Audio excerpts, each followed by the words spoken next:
Good morning, காலை வணக்கம். Wales academy charitable ட்ரஸ்ட்டில் உங்கள் எல்லாரையும் வரவேற்பது உங்கள் விஜய் நம்பியார். தினமும் காலையில் 5 to 10 minutes மெசேஜ் சொல்கிறோம். இது mind renewal message, mind renewal ப்ரோக்ராம்லேருந்து வருது. இன்னைக்கு ரொம்ப ரொம்ப முக்கியமான மெசேஜ், ரொம்ப ரொம்ப முக்கியமான விஷயம், ரொம்ப தலை போகிற விஷயம். அதனால் ரொம்ப கவனமாக கேளுங்க. நேற்று ராத்திரி சரியாக தூங்கலை, ஓகேங்களா? நிறைய அந்த மாதிரி ரொம்ப ரொம்ப பலமான ஒரு விஷயத்தை கடவுள் உணர்த்திட்டு இருந்தார். நிச்சயமாக இதை ரொம்ப ரொம்ப கவனமாக கேளுங்க. ஏன்னா இந்த விஷயம் உங்களை காப்பாற்றும். இந்த காரியங்கள் இதை நீங்கள் கேட்டால் நிச்சயமாக இதன் ஆழத்திற்கு சென்றால் நீங்கள் பயங்கரமான ஒரு என்ன சொல்கிறது, பயங்கரமான ஒரு தப்பிக்கிற ஒரு இடத்துக்கு நீங்கள் வந்துடுவீங்க. நீங்கள் தப்பித்து கொள்ள வேண்டும். அதுக்காக தான் இது முக்கியமாக கேட்கணும், ரொம்ப கவனமாக கேட்கணும், ஆழமாக கேட்கணும். ஏனோ தானான்னு மட்டும் இதை கேட்காதீங்க. தயவு செய்து ரொம்ப ஆழமாக கேளுங்க, ரொம்ப கவனத்தோடு கேளுங்க. ஏன்னா இது முற்றிலும் உண்மை. அதனால தான் சொல்கிறேன். கடவுள் என்கிட்ட சொன்னார், நிச்சயமாக நீ ஒரு வாட்ச்மேனாக இருக்கணும். வாட்ச்மேனாக இருந்து பலருடைய கண்ணையும் திறந்து எல்லாரையும் பலப்படுத்தணும் அப்படின்னாரு. ஆனால் அது என் வேலை என்கிட்ட மட்டும் இல்லை, எனக்கு மட்டும் இல்லை, அந்த வேலை உங்களுக்கும் கொடுத்துருக்குறாரு. நிச்சயமாக நீங்கள் பல பேரை காப்பாற்றணும். பலரை நிச்சயமாக உங்களுக்கு யாரெல்லாம் தெரியுமோ எல்லாரையும் காப்பாற்றணும். நீங்களும் அந்த வாட்ச்மேன் வேலையை செய்யணும். அப்போ மட்டும்தான் உங்களுக்கு நன்மை கிடைக்கும்.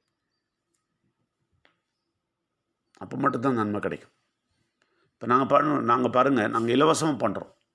யார்கிட்டையும் எந்த அமௌண்ட்டு, எந்த எதிர்பார்ப்பும் இல்லை. ஒரே ஒரு எதிர்பார்ப்பு தான், எப்படின்னா அவங்க தப்பிச்சுக்கணும் தான்.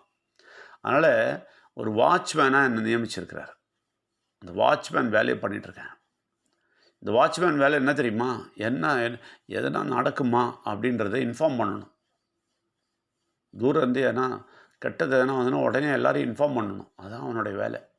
அந்த வேலையை நல்லா செய்ய விரும்புகிறேன். ஒத்துழைச்சு நீங்களும் அந்த வேலையை செஞ்சிங்கன்னா உலகத்தில் ஒரு பெரிய நன்மையை பார்ப்பீங்க. இந்த உலகம் விட்டாலும் பெரிய நன்மையை பார்ப்பீங்க. முக்கியமான விஷயம் என்ன சொல்ல விரும்புகிறேன்னா, கல்கி அவதாரம் அப்படின்னு கேள்விப்பட்டிருப்பீங்க நிறைய. ஓகே, அந்த கல்கி அவதாரம் வருகிற நேரம் மிக மிக நெருங்கி கொண்டிருக்கிறது. அதில் பெரிய அதிசயம் என்ன எனக்கு நேற்று கிடச்சதுன்னா, கொரோனா வரைக்கும் கடவுள் ஆல்ரெடி இன்ஃபார்ம் பண்ணிட்டார். கொரோனா வரைக்கும் ப்ரூஃபோட எங்கிட்ட இருக்குது. ஆல்ரெடி இன்ஃபார்ம் பண்ணிட்டார். WHO 1.5 years முன்னாடி வரதுக்கு 1.5 years முன்னாடியே சொல்லிடுச்சு, ஒரு பயங்கரமான ஒரு கொள்ளை நோய் ஒன்று வருது, நிறைய பேரை சாவடிக்கும் அப்படின்னு சொல்லிச்சு. ஆனால் யாரும் கவனமாக இருக்கல. ரைட்டா? இப்போது அந்த கொரோனாவோட ஒரு பயங்கரமான ஒரு அட்டாக்கு ரொம்ப ரொம்ப ரொம்ப ரொம்ப ரொம்ப சீக்கிரம் வந்துட்டுருக்கு. ரொம்ப சீக்கிரம். அதை நம்ம கவனமாக இருந்தோன்னா, நிச்சயமாக கடவுள் பலத்தை எடுத்துட்டோன்னா நமக்கு கவலைப்பட தேவை இருக்காது, கவலைப்பட வேண்டியதே இருக்காது, நிம்மதியாக வாழலாம். ஆனால் கவனமாக இல்லைன்னா நிச்சயமாக அது நம்மை தாக்கும். பயங்கரமான ஒரு தாக்குதல். அதாவது அதில் எப்படின்னா, இந்த எலும்பு வரைக்கும் எமிட் பண்ணுமா, அதிலிருந்து பரவுமா. ஒரு ஆளுக்கு வந்து அஃபெக்ட் ஆகிட்டா அவருடைய எலும்பிலிருந்து கூட எஃபெக்ட் வருமா. நிச்சயமாக தாங்கவே முடியாது.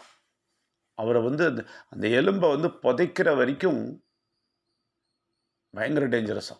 அந்த புதைக்கிறத வந்து 1 மாஸ்க் கிடையாது, 10 மாஸ்க் போட்டு தான் புதைக்கணுமா. அப்படிப்பட்ட ஒரு பயங்கரமான ஒரு விஷயம் வந்துட்டுருக்கு. அது எதனால் வருதுன்னா, நியூக்ளியர் எமிஷனால் வரப்போகுது. இப்போது அது வர்றதுக்கு முன்னாடி ஒரு பெரிய சங்கதி நடக்கும்போது, அதை விட பெரிய விஷயம் அது. ஓகே, அது ஒரு ஃபைனலாக வருதுன்னு வச்சுங்களேன். அதை விட பெருசு என்னென்னா, பயங்கரமான பஞ்சம் வரப்போகுது. பஞ்சம்னா அந்த மாதிரி பஞ்சம். எதுக்கெல்லாம் பஞ்சம்னா, தண்ணிக்கு பஞ்சம், காற்றுக்கு பஞ்சம். ஓசோன் லேயரில் காற்றுக்கு பஞ்சம் வரப்போகுது. நல்லா தெரிஞ்சுங்க, சின்ன விஷயம் கிடையாது. சாப்பாட்டுக்கு பஞ்சம், அதுக்கெல்லாம் வந்து நிச்சயமாக நமக்கு வந்து தாராளமாக கடவுள் கொடுத்துருவார். ஓகே, அது நிச்சயமாக கொடுத்துருவார். நிச்சயமாக இந்த கடவுள் விஷயத்த நல்லா கேட்டிங்கன்னா, நல்லா புரிஞ்சுக்கிட்டிங்கன்னா, தெளிவா புரிஞ்சுக்கிட்டு உண்மையாவே கடவுள்கிட்ட குனிஞ்சு நிந்தீங்கன்னா, நிச்சயமா அந்த பஞ்ச காலத்தில எவ்வளோ பேரு 1000, 1000 பேரு பாடுபட்டாலும் உங்களுக்கு ஒண்ணும் ஆவாது. அது முடிஞ்ச உடனே இந்த ஒரு கொள்ளை நோய் இருக்கு பாருங்க, அதிலிருந்தும் நீங்க காப்பாத்தப்படணும். இது எல்லாமே கடவுளால உங்கள காப்பாத்த முடியும். முடியும். நிச்சயமா முடியும். இத நம்பணும். அதனால உங்களுக்கு இருக்கிற இப்ப பிரச்சனைகள், நிச்சயமா அது ஒண்ணுமே கிடையாது. சரியா பார்த்தா. அது ஒண்ணுமே கிடையாது. அத விட பயங்கரமானது வருது. அதுலேருந்து நீங்க பாதுகாத்துக் கொள்ளும்போது என்ன ஆகும்னா, இப்ப இருக்கிற பிரச்சனைலாம் காணாம போயிடும். நீங்க அதற்கான ஏற்பாடுகளை நீங்க செய்யும்போது, உண்மையாவே கடவுள்கிட்ட பணிஞ்சு, குனிஞ்சு வந்தீங்கன்னா, இந்த சடங்கு சம்பிரதாயத்தலாம் விட்டுட்டு சும்மா ஃபார்மாலிட்டிக்கெல்லாம் கடவுள கும்பிட்றத நிறுத்திட்டு, உண்மையாவே ஜனங்க கடவுள் எல்லாம் ஃபார்மாலிட்டிக்கு சும்மா கடமைக்கு கும்பிட்டுட்டு இருக்காங்க. அதெல்லாம் வந்து ஒரு பிரயோஜனமும் இருக்காது. இந்த பாடுகள் வரும்போது, கொரோனால பார்த்தீங்கல்ல, லட்சக்கணக்குல தூக்கி தூக்கி போட்டாங்க பணத்த. அப்ப எங்க போச்சு உங்க சடங்கு? இவங்க என்ன போச்சு? சத்தா இந்த மாரி பண்ணோம், அந்த மாரி பண்ணோம், 3 தடவ இப்படி சுத்தி வரணும், 3 தடவ அப்படி சுத்தி வரணும். ஆ அப்படி போடும்போது இப்படி பண்ணணும், சாவுக்கு முன்னாடி இப்படி பண்ணணும், சாவுக்கு அப்புறம் அப்படி பண்ணணும்லாம் சொன்னாங்களே! எதுவுமே இல்லையே! தூர தூக்கி போட்டாங்களே! தூர குழியில மண்ணுல தூக்கி போட்டாங்களே! நல்லா தெரிஞ்சுக்கங்க.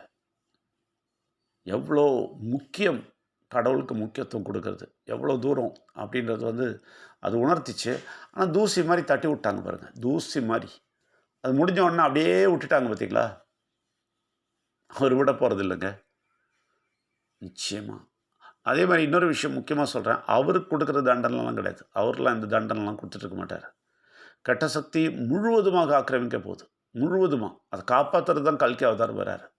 முழுவதுமா ஆக்கிரமிச்சு எக்கச்சக்கமான பிரச்சனை குடுக்க போகுது. அதனால உங்க வேலை ரொம்ப முக்கியங்க. கடவுளுக்கு பதில் குடுக்க வேண்டும் நீங்க. கொடுக்க வேண்டி வரும். ஏன்னா, இதை நீங்கள் தெரிந்து கொள்ள வேண்டும் முதல்ல. ஃபர்ஸ்ட் ஆஃப் ஆல் இத நல்லா புரிஞ்சுக்கணும். 1 புரிஞ்சுக்கிட்டு மத்தவங்க கிட்டயும் சொல்லணும். அது ரொம்ப ரொம்ப முக்கியம். ஏன்னா, நாளைக்கு உங்கள கேள்வி கேட்பாரு. நீங்க அவன்கிட்ட சொல்லி, அவன் புரிஞ்சுக்காம அவன் போய்ட்டான்னு வச்சுக்கங்களேன், அது பிரச்சனை இல்ல. அவன் என்ன செஞ்சாலும், என்ன பாவம், என்ன அனுபவிச்சாலும் உங்கள கேள்வி கேட்க மாட்டாரு. ஏன்னா, நீ சொல்லிட்ட. ஆனா, பக்கத்துல இருக்கிறவங்ககிட்ட சொல்லாம அவன் எதனா அனுபவிச்சான் பாருங்க, அனுபவிச்சான்னா, நிச்சயமா அனுபவிச்சான்னா, அதுவும் உங்க தலையில வந்து விழும். அதுதான் உண்மை. இது இது எங்களுக்கு தெரியும். அதனால தான் நாங்க பயந்து போய் எல்லார்கிட்டயும் சொல்லிட்டு இருக்கிறோம். எங்களுக்கு தெரியும். அதனால நிச்சயமா இந்த பயம் உங்களுக்கு இருக்கட்டும். நிச்சயமாக கடவுளை தேடுங்கள். உண்மையாவே, உண்மையாவே கடவுளோட உறவாட பாருங்க. அதை தெரிந்து கொள்ளுங்கள். ஏன் உறவாடணும்னா, ஒரு பிரச்சனை வரும்போது ஐயோ! அப்பான்னு கூப்பிட்டா வரமாட்டாரு. முன்னாடியே அவர் அக்வைண்டன்ஸ் இருக்கணும். அவர் கூட ஒரு அக்வைண்டன்ஸ் உங்களுக்கு இருக்கணும். கம்யூனிகேஷன் இருக்கணும். ரொம்ப ரொம்ப முக்கியம். ஏன்னா, அவ்வளோ பெரிய ப்ராப்ளம்ஸ், அவ்வளோ பெரிய காரியங்கள் வந்து கொண்டிருக்கு. வெகு விரைவில் வந்து கொண்டிருக்குது. ரொம்ப ரொம்ப சீக்கிரம். பறந்து பறந்து வந்துட்டுருக்கு. அதில நீங்களும் அந்த அவதிக்குள்ள போவாம உங்கள பாதுகாத்துக்கங்க. அவ்வளோதான் என்னால சொல்ல முடியும். அவதிக்குள்ள போகாம உங்கள பாதுகாத்துக் கொள்ளுங்கள். நீங்களும் உங்க குடும்பமும் பாதுகாப்பா இருக்க வேண்டும். பாதுகாப்பாக, சந்தோஷமாக. உலகமே தவிக்கும்போது நீங்க நிம்மதியா இருக்கணும். நம்ப அந்த கூட்டத்தில இருக்கக்கூடாது. ஐயோ! ப்ராப்ளம் வந்துச்சு, எனக்கும் வந்துடுச்சு. நான் அழுவுற கூட்டத்தில நம்ப இருக்கக்கூடாது. நிச்சயமா இருக்கக்கூடாது. யார் அப்படி இருப்பாங்கன்னா, அத மாரி அழாம யார் இருப்பாங்கன்னா, யார கடவுள தெரிஞ்சுக்கிட்டாங்களோ அவங்க தான் இருப்பாங்க. விக்னேஸ்வரர் ரொம்ப தெளிவா தெரியணும். விக்னேஸ்வரர் தான் திருப்பி வராரு. கல்கி அவதாரம் எடுத்துட்டு திருப்பி விக்னேஸ்வரர் தான் வராரு. அதையும் தெரிஞ்சுக்கங்க நல்லா. அந்த விக்னேஸ்வர வரவேற்கிறதுக்கு ரெடியா இருங்க. வாழ்க்கையில வரவேற்கிறதுக்கு ரெடியா இருங்க. ஒரு அற்புதமான வாழ்க்கை தர்றதுக்கு ரெடியா இருக்காரு. அதனால இது முக்கியமான ரொம்ப ரொம்ப முக்கியமான செய்தி. அத எடுத்துக்கிட்டு எவ்வளோ தூரம் பரப்ப முடியுமோ பரப்பி, எல்லாருக்கும் புரிய வச்சு, எவ்வளோ பேர காப்பாத்த முடியுமோ காப்பாத்துங்க. அவ்வளோ உங்களுக்கு நன்மை கிடைக்கும். சுயநலமா இருந்துறாதீங்க. எனக்கு மட்டும் தெரியணும் அப்படின்னு நினைக்காதீங்க. இந்த ஞாயிற்றுக்கிழமை நிச்சயமா மீட் பண்ணும்போது, அதை பற்றி விளக்கமாக நான் சொல்லுகிறேன். ஞாயிற்றுக்கிழமை ரீகன்ஃபார்ம் பண்ணியிருக்கீங்க. உங்களுக்கு நன்றி. யாரெல்லாம் இன்னும் ரீகன்ஃபார்ம் பண்ணலையோ பண்ணிவிடுங்க. ரொம்ப முக்கியம், ரீகன்ஃபார்ம் பண்ணுங்கள் உங்கள் டைம். ரொம்ப ரொம்ப முக்கியம். ஏன்னா கிளாஷ் ஆகும். மற்றவங்க டைமில் நீங்கள் வந்து நின்றீங்கன்னா உங்களால் பார்க்க முடியாது. அதனால் முன்னாடியே ரீகன்ஃபார்ம் பண்ணுறது ரொம்ப ரொம்ப நல்லது. இதை தெளிவாக விளக்கப்படும். என்னெல்லாம் வரப்போகுது, எப்படி உங்களை பாதுகாத்துக்கிறது, இப்போ இருக்கிற பிரச்சனைலேருந்து எப்படி வெளியே வர முடியும் அதை செய்யும்போது என்பதையும் சொல்லுகிறோம். நிச்சயமாக அதை செய்யும்போது நிச்சயமாக இப்போ இருக்கிற பிரச்சனைலேருந்து க்ளீனாக வெளியே வந்துடுவீங்க. ஏன்னா இதை விட ஒரு பெரிய பிரச்சனையை சால்வ் பண்ணுறதுக்கு நீங்கள் தயாராகும்போது இந்த பிரச்சனை ஒன்றும் இல்லாமல் போயிடும். அதையும் நான் தெளிவாக சொல்கிறேன். அதை புரிந்து கொள்ளுங்கள். ஞாயிற்றுக்கிழமை வருபவர்கள் வந்து பாருங்கள். ரொம்ப தூரத்தில் இருக்கிறவங்க கூட அப்பாயின்மெண்ட் எடுத்துங்க. மாதத்தில் ஒரு தடவையாவது பாண்டிச்சேரியிலேருந்து ரொம்ப தூரம் இருந்தால் ஒரு முறையாவது நேரடியாக வந்து உட்காந்து பேசிட்டு போங்க. உங்களுக்கு நல்லது. இந்த அடுத்த வாரத்தில் இருந்து உங்களுக்கு டைம் ரெஸ்ட்ரிக்ஷன் இருக்காது. வெறும் சண்டேன்னு மட்டும் இருக்காது. நாங்கள் அதுக்கே ஆஃபீஸ் ஏற்பாடெல்லாம் பண்ணிட்டோம். நீங்கள் எப்போ வேணால் வரலாம். அப்பாயின்மெண்ட் எடுத்துகிட்டு நீங்கள் எப்போ வேணால் வரலாம். அந்த மாதிரி ஒரு நிலைமையை உருவாக்கியிருக்கிறோம். அது நல்லது. ஏன்னா இது வரைக்கும் ஞாயிற்றுக்கிழமை மட்டும்தான் அப்படின்போது உங்களுக்கும் டைம் ரெஸ்ட்ரிக்டடாக இருக்கும். இனிமேல் அப்படி இருக்காது. இந்த ஞாயிற்றுக்கிழமையோடு அது முடிஞ்சிடும். அடுத்த வாரத்தில் நிச்சயமாக எப்போ வேணால் வரலாம் அப்படின்ற நிலைமை வரும். ஆனால் நிச்சயமாக இந்த ஞாயிற்றுக்கிழமை வந்து பாருங்கள், பேசுங்கள். நிச்சயமாக இந்த விஷயங்களை இன்னும் தெளிவாக ஆழமாக சொல்லப் போகிறோம். ஆழமாக தெரிந்து கொள்ளுங்கள். ரைட்டுங்களா? ரொம்ப ரொம்ப முக்கியம். எல்லோரையும் வரவேற்கிறோம். நன்றி, வணக்கம்.